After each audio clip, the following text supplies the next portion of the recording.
TVC News, Asaba.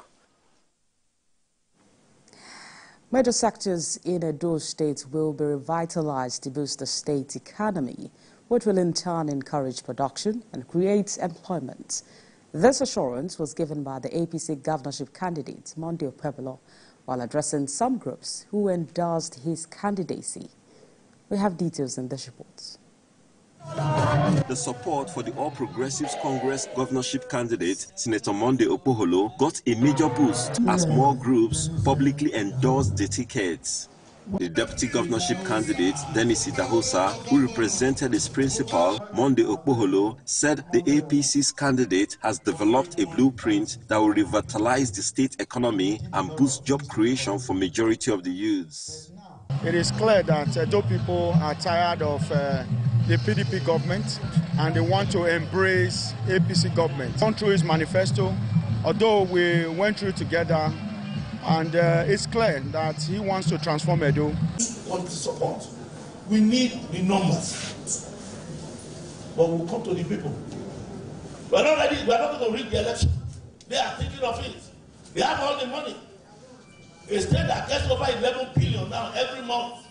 There's nothing to show for it. Nothing. What has been happening in this state, I don't want to say it here. I will expose everything. This state has become a state of transaction. It's clear. It's clear. And I made it clear in my response. It's a yes. That Idalawa is going to support it. Idalawa has endorsed the team, Akpakomiza. From here, the campaign then moved to another venue where the Edo Volunteer Movement and its affiliated group also endorsed Okpebholo. To endorse Senator Monday Okpebholo, a man sent by God Almighty and our great ancestor, Akpakomiza. So we have officially endorsed him as the governor of Edo State come September 21st. Thank you. Senator Monday Okpebholo has consistently outlined his 5-point agenda for Edo State, which includes education, infrastructural development, empowerment, agriculture, and healthcare. And still on politics, the New Nigeria People's Party has appealed to candidates of the party in the coming local government election to focus on security and grassroots development. A chieftain of the party, Olamide Ogini, gave this advice during the party's primary election in Abeokuta, the Ogun State capital. The exercise was monitored by the State Independent Electoral Commission. It is the local people that know people that are coming within their corridor. And as a matter of fact, it is only the elected officers who are representing our people at the local level that can fish out these kidnappers and make sure that this thing is not things of the past. It is you that is in each locality as a local government representative or councillor or a chairman that knows the problem that is confronting your people at the local level. Therefore, as you are going in to take over power at the level of affairs at the local level, I want you to let it be at the back of your mind that you want to leave a legacy.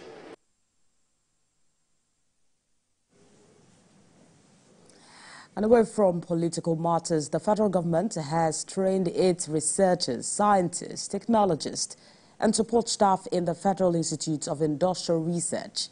The objective is to enhance capacity building towards meeting FIIRO's strategic contributions to the renewed hope agenda of the President Tinubu's administration.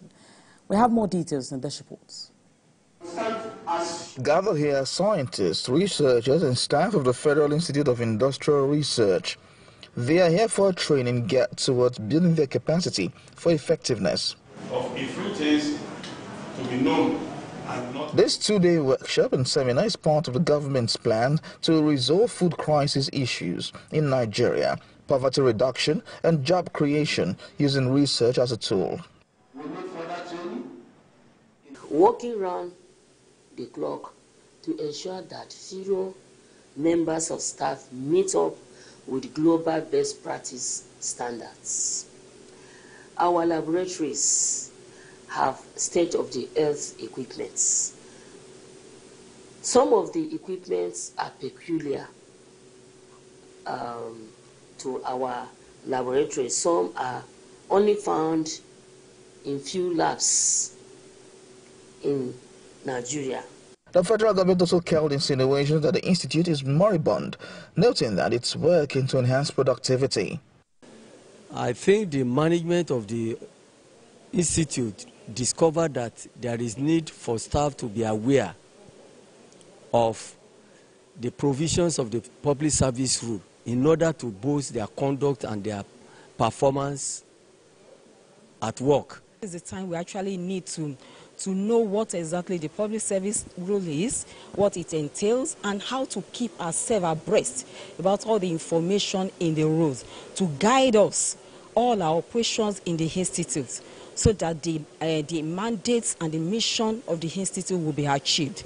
I will advise the staff, to take the training seriously and whatever they need to learn, so that they will open their eyes, they open their ears, so as to imbibe all that the resource persons will teach them, because it's going to help them improve in their career and also help them to achieve the ultimate towards the realization of the Institute's mandate. The two-day seminar ended with a renewed vigor from the staff to deliver on the renewed hope mandate of the President. Now let's go to Osun State, where residents of Okealafia in Ifon-Rolu will now enjoy access to clean water following the intervention of a non-governmental organization. Senior reporter Rafi Hamid has details. Okealafia is a community in Ifon-Rolu local government of Osun State. The community is suffering from lack of access road and, most importantly, potable water. Well, this motorized hand-pump bore seems to be the only one in this Okealafia community in Ifan. From our findings, it was sunk for them by a former member of the State House of Assembly many years ago, but for now, it's no longer functional. Residents say the only borehole provided by the state government has developed fault due to lack of maintenance. All the well water here is not functioning again, and the borehole provided by the government, so that there is no proper maintenance of it, and the government, the local government is not able to repair the borehole, and that is why the people of this Okealafia were facing a lot of challenges in terms of water and good road. Now, this non-governmental organization provides this solar-powered water borehole for the community. Over time, we've been working around gender-based violence, and we discovered that, this is common among female child, and it happens when they send them to go and fetch water, maybe on a long distance or perhaps at a distance that is, a lot of kilometers to where they stay. So for this community, we are well aware of, different cases that has been reported in recent time. So we are now thinking about strategy for us to creatively combat that violence, especially among women and girls. So that's the reason why we have created this water, to give them access to clean water. To scarcity of water we are experiencing in this community before. We have to travel miles before we can get potable water before. But thank God today they are opening this water project for us. The Olufun of Ifon-Rolu harps on the protection of the project. All sons and daughters of Orolu, both far and near, this is an initiative from a person, and we are welcoming more of such gesture from every one of them. A safe study space where girls can study and share knowledge was also established in the community by the NGO. Rafi Hamid, TVC News, Ifon-Rolu, Osun State. And outside Nigeria, at least 17 students have been killed and 14 injured following a fire in an elementary school dormitory in central Kenya. According to the spokesperson for the Kenya National Police Service, Resila Onyago, the inferno occurred late Thursday at the Hillside Endarasha Academy in Kieni, in the country's Nyeri County. She added their bodies had been burned beyond recognition.